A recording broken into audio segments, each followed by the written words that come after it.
깊은 기도가 당신의 삶을 변화시키는 방법. 왜 우리의 기도는 공허할까? 문득 당신의 삶이 흔들린다고 느끼시나요?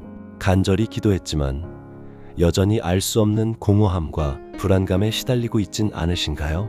매일 바쁘게 살아가며 기도할 시간조차 내기 어렵고 겨우 기도의 자리에 앉아도 답답함만 커지는 것 같은 기분이 들 때가 있습니다. 과연 기도가 내 삶을 바꿀 수 있을까?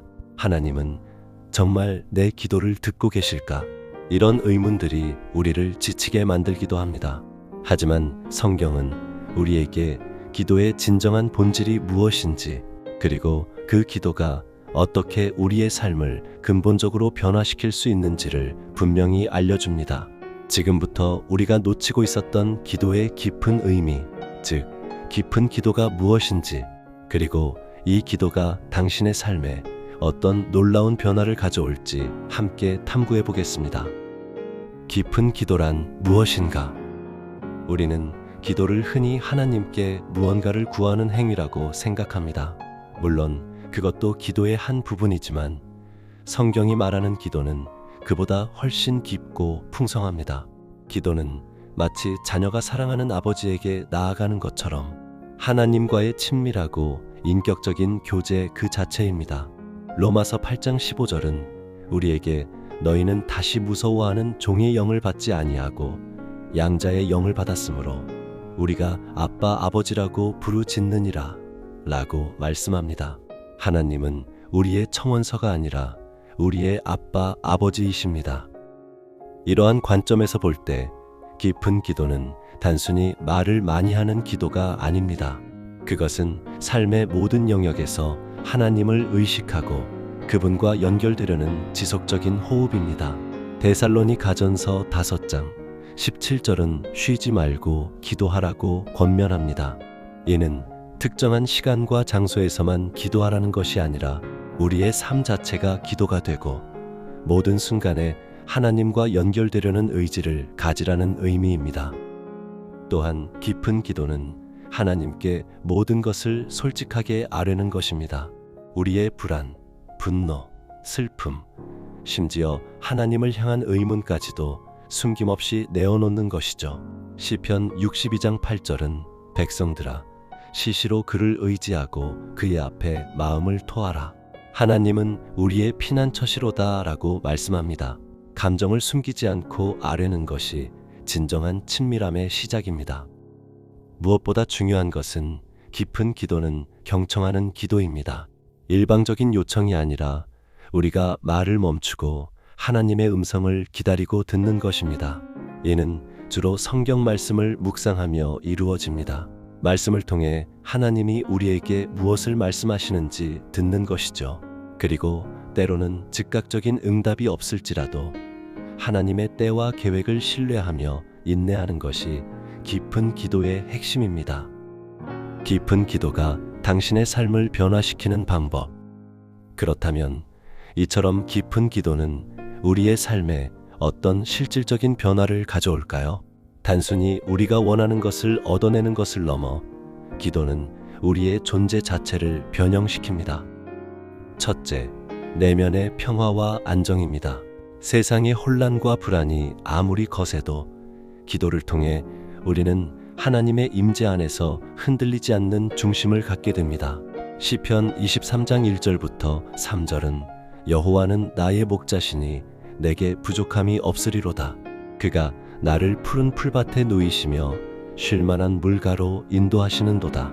내 영혼을 소생시키시고 자기 이름을 위하여 의의 길로 인도하시는도다 라고 노래합니다. 이 평화는 환경에 좌우되지 않는 하나님의 선물입니다. 둘째, 영적 분별력의 강화입니다.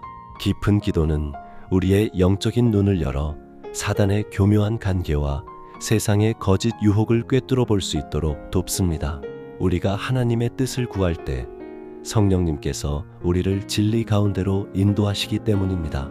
이는 우리가 지난 영상에서 다루었던 혼란의 원인에 대한 궁극적인 해결책이 됩니다.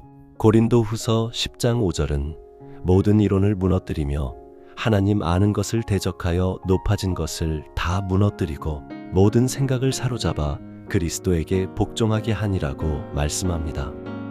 셋째, 하나님을 향한 깊은 사랑과 신뢰 형성입니다. 기도 가운데 하나님의 성품과 그분의 사랑을 더 깊이 알아갈수록 우리는 그분만을 온전히 신뢰하게 됩니다. 그 신뢰는 어떤 상황에서도 우리를 붙들어주는 굳건한 반석이 됩니다. 로마서 8장 28절처럼 우리가 알거니와 하나님을 사랑하는 자, 곧 그의 뜻대로 부르심을 입은 자들에게는 모든 것이 합력하여 선을 이루느니라는 확신을 갖게 되는 것입니다. 넷째, 삶의 목적과 방향 재정립입니다. 기도를 통해 우리는 자신의 욕심이나 세상의 기준이 아닌 하나님께서 우리 각자에게 주신 고유한 부르심과 삶의 목적을 발견하게 됩니다. 예레미야 29장 11절은 여호와의 말씀이니라. 너희를 향한 나의 생각을 내가 아나니 평안이요 재앙이 아니니라. 너희에게 미래와 희망을 주는 것이니라고 말씀하며 우리를 향한 하나님의 선한 계획을 알려줍니다. 이로써 우리는 흔들리지 않는 삶의 방향을 설정할 수 있습니다. 마지막으로 주변 관계와 섬김의 마음 변화입니다. 하나님과의 관계가 깊어질수록 우리는 자신과 타인을 향한 관점이 변화하고 하나님의 사랑으로 이웃을 섬기려는 마음이 생겨납니다. 이 사랑은 사단의 분열 전략을 무너뜨리는 가장 강력한 무기가 됩니다. 요한 1서 4장 7절부터 8절은 사랑하는 자들아 우리가 서로 사랑하자. 사랑은 하나님께 속한 것이니 사랑하는 자마다 하나님으로부터 나서 하나님을 알고 사랑하지 아니하는 자는 하나님을 알지 못하나니 이는 하나님은 사랑이심이라고 강조합니다. 깊은 기도를 위한 실제적인 발걸음. 그렇다면 이처럼 놀라운 깊은 기도를 우리의 삶 속에서 어떻게 시작하고 꾸준히 이어갈 수 있을까요? 몇 가지 실천적인 팁을 드립니다. 첫째, 기도를 삶의 최우선순위로 두십시오. 매일 특정한 시간과 장소를 정해 하나님과의 만남을 위한 시간을 확보하는 것이 중요합니다. 굳이 길고 거창하지 않아도 좋습니다. 단 5분이라도 10분이라도 꾸준히 주님께 집중하는 시간을 만드십시오. 둘째, 기도 노트를 활용해 보세요. 기도 제목과 내용을 기록하고 응답받은 것들을 적어보세요. 기도의 여정을 눈으로 확인하며 하나님이 어떻게 일하시는지 깨닫고 믿음이 더욱 견고해질 것입니다. 다윗 왕도 시편에서 자신의 고백과 기도를 기록했듯이 말이죠. 셋째, 말씀과 기도를 병행하십시오. 기도는 하나님께 말하는 것이고 말씀은 하나님이 우리에게 말씀하시는 것입니다.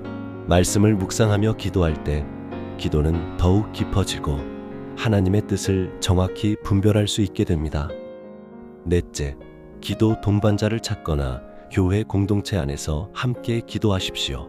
혼자 기도하기 힘들 때 함께 중보하고 격려해줄 지체들의 힘은 강력합니다. 서로를 위해 기도할 때 우리는 더 큰 영적 능력을 경험합니다. 기도는 삶 그 자체입니다. 사랑하는 시청자 여러분, 기도는 단순히 우리가 원하는 것을 얻어내는 수단이 아닙니다. 기도는 하나님과의 살아있는 관계이자 우리의 영적 호흡 그 자체입니다.